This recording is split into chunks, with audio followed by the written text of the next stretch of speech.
I love the .NET Aspire technology released by Microsoft.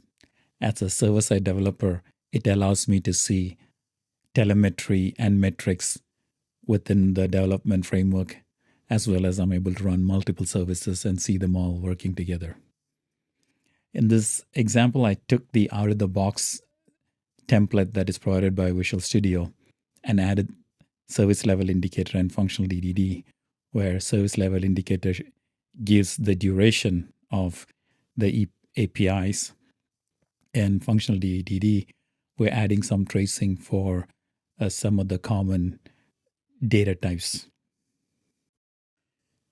So here we have Aspire running, and you have the UI project and the backend project. The thing I like about Aspire is I have my traces and metrics right here. So you can pick which service tracing you want to see. Similarly for metrics is same thing. So now that we have the service up and running, let's just make a few service calls and see how that's going to look like. So I've created a user API, which has a few methods on it. So I'm calling this posting onto this specific API, and it returns OK. And we have created a user. And here's another request where it will send the created 201 created as a response. And in this method here, it's calling the same register, but I am not passing a last name and my email is invalid. So this particular request will fail. So it fails and we can see the messages. Now let's look back at the metrics. And this is the interesting part, right? You want to make sure you're logging, your telemetry is good, so that when someone calls you with a problem, you're able to look at your log and see what's going on. So coming back to the traces. So first two calls were successes. We call register, it succeeded. And we call created, it succeeded too. And the last one is where we had a failure. If you click into this, we can see the first name was fine, but last name and email we did not provide. So those two fail. And we see this little red mark here. On the success ones, they will all be fine. If you look at the metrics, how much time did this API take? There's a service level indicator. You can click on the duration. This gives us how much time the API took.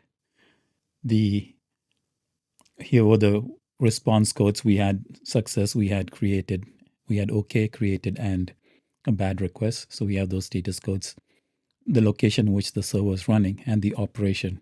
So the service level indicator library automatically adds all this information for you based on your configuration. And I think this is why I love Aspire. In the past, I had to run a Docker image and run Prometheus with Zipkin, and it was a disconnect experience. Now it's all together here. It's a lot easier. Let's take a look at how this is done. So we did call two different APIs, register and register created. We come to the user extensions. It's using minimal API, and we are calling register, passing it a POCO class, which has 4 parameters on them.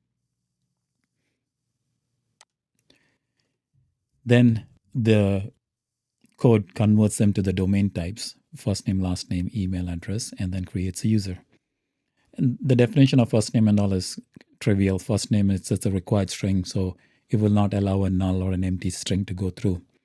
Email address has to be in a valid email format, and that type comes from the functional DDD common type, just like required string also comes from there, where source code generator goes and creates all the necessary code backing this up. And if we look at the user, we have the first name, last name, and these 3 parameters. Here I've used string instead of a strongly typed something called a password, just for demo's sake. And I can add validations here and to show how validations also work. So this is all from a domain perspective, what was written. To get service level indicator, on the route that you're interested in, we can just add service level indicator this way. And now all the calls made to any actions underneath that particular group will have SLI emitted.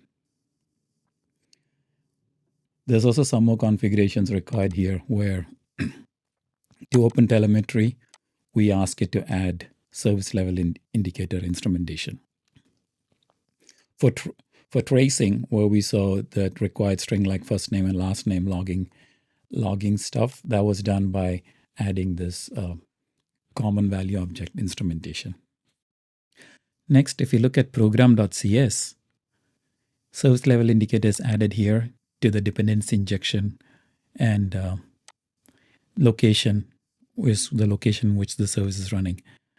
Customer resource ID, ignore this statement. I've just put something in. It is supposed to be an ID that is representing the customer resource, and you can look at the service level indicator videos on how to actually use this and how this should be set at per call basis.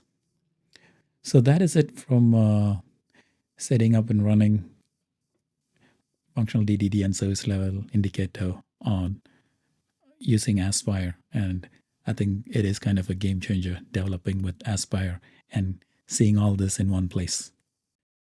Here's a link to the sample code on GitHub. Clone it, try it out, see what you think. Thank you.